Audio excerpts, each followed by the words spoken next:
alam mo, kapag bumalik ako sa mga laalang pagkabata ko sa probinsya, parang kahapon lang ang lahat. Yung simpleng buhay, yung bang mga bagay dati, Madi, na hindi mo pinapansin pero ngayon, namimiss mo na. Madi, tuwing umaga, gigising ka sa tilaok ng manok at hindi sa alarm clock.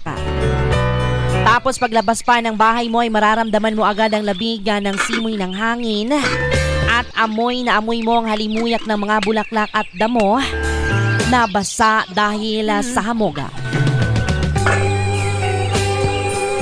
Yung tipong hindi mo na kailangan magmadali. Dati, yung bang walang cellphone na hawak-hawakan, kundi pamalo lang ni nanay kapag late ka nang gumising.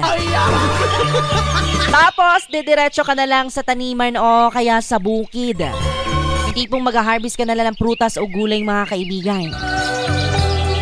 Laging may mga alagang kambing o mga hayop at iba't ibang hayop pa yan. Kaya bago pa man makakain sa agahan ay kailangan mo munang unahin na pakainin ang mga alagang hayop na manok at baboy. Mga Madi, ang saya ng laro namin noon. Simple lang pero sobrang saya. Yung tipong naglalaro lang kami ng tago-taguan sa may damuhan o di kaya gagawa kami ng mga baril-barilan gamit ang mga sanga at puno ng dahon.